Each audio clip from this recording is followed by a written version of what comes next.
Hey everyone, it's been over a year now since I've owned this 2021 Sportsman 570 EPS, and I figure I'd let you guys know how it's been so far, if I've had any major issues, and what I've done to it through the year. I've put about 2,500 kilometers on it, 113 hours.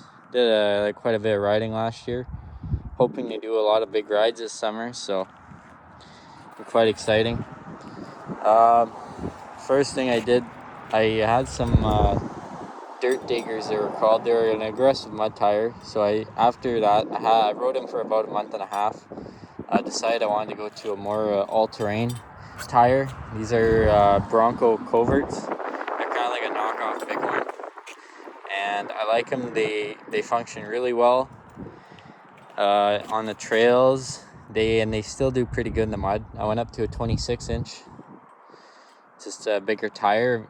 Makes it ride a little bit better, gives it a little more height too, and yeah, I'm pretty happy with that. I also put some EPI heavy duty springs in the rear, as you can tell of how high up the bike sits. Paid about $200 Canadian for those. What a difference, especially if you're riding the 2-up on a single bike.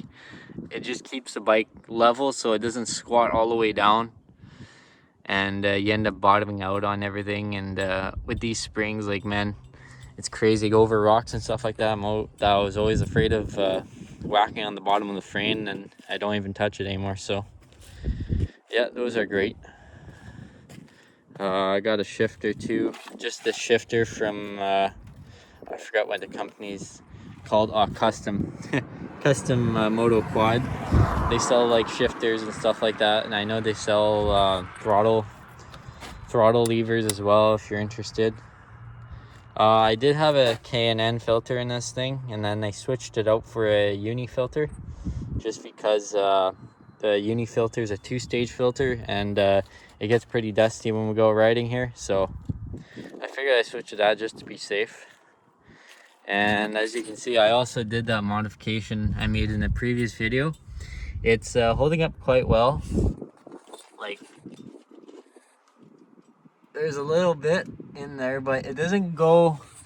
I pulled this end off recently, and it's really clean here, so it's just a tip here gets full of mud, and it's been working out pretty well. I've actually seen somebody on I'm on this Polaris group on Facebook, and he's making a stealth snorkel for the new generation 570, so I'll be excited to see how that works out, and I maybe purchase it just to give me the peace of mind so I don't get any more water in my CVT box.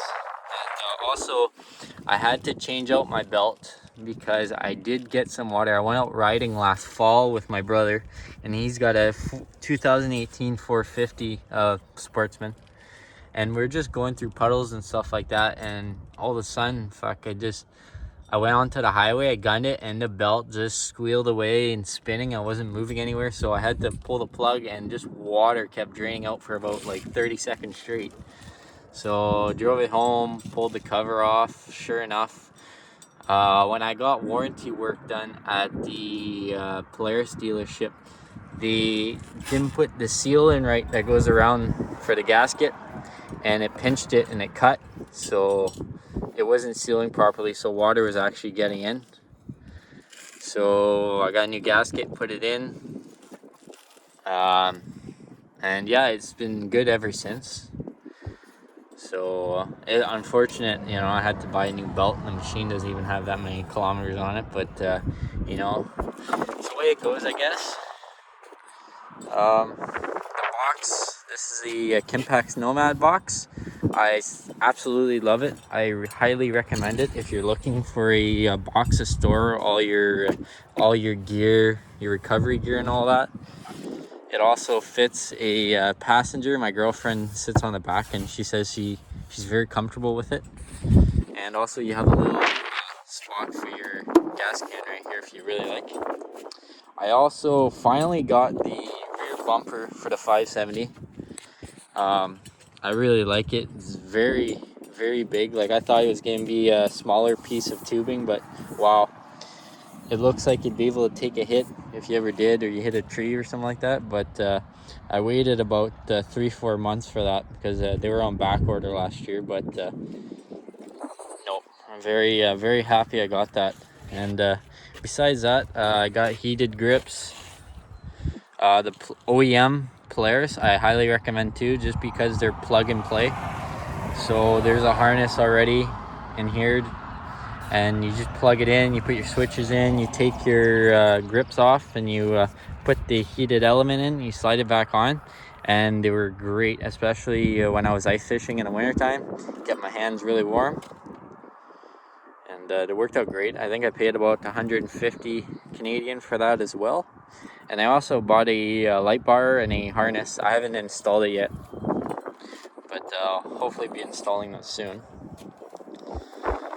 And yeah, so anyways, some of the issues, so the belt, and also every couple times a year there, I take all the plastics off here and I clean it all out, because the amount of mud and stuff that gets stuck in here, especially like the brake cylinder and all that stuff, crazy. So I power wash it all out, check everything over, and it's probably gonna be hard to see, but unfortunately my my U-joint on my drive shaft here is unfortunately has some play in the cups, so I'm gonna have to change that out. The front one seems all right, but if I take the shaft out, I'm probably gonna end up changing both of them just to be safe.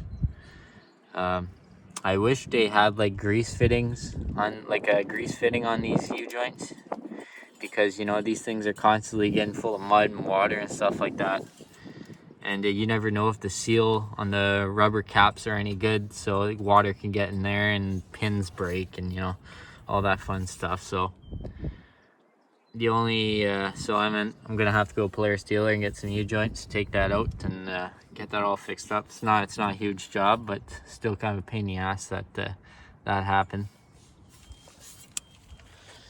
And can't really think of anything else that's gone wrong. The bike, you know, like it hasn't broke down on me. It's been except for the belt issue, but the belt didn't snap or nothing. It was just drain the water and go. I know the 2022 year, they haven't really improved too much. I know they added like a little flimsy bag for the back, because a lot of people were complaining that we lost the storage back here, and they ended up just putting like a bag that fits in here for storage, kind of like what Yamaha does. They got like a plastic container here so you can put all your stuff in and all that, but they haven't done much with the 2022s to improve anything. The battery placement, I think I'm gonna try adding some flaps, some like rubber flaps or something here, because the amount of mud and stuff that gets up here is crazy. I recently just took everything apart and I cleaned the terminals and everything like that, and I dielectric greased everything just so to keep it all nice and clean, because the amount of corrosion that was already on the positive terminal was crazy. And also too, there's a if I'd be able to pull this off real quick. So anyways, underneath this harness right here, there's a hole, and what you notice is I put some grease in there. So what I have is I have one of those plunger grease guns there that you get for your chainsaw. And what happens is I noticed sometimes that halfway through the summer my steering was squeaking a lot, and I go, fuck, that's annoying, I don't know how to fix it.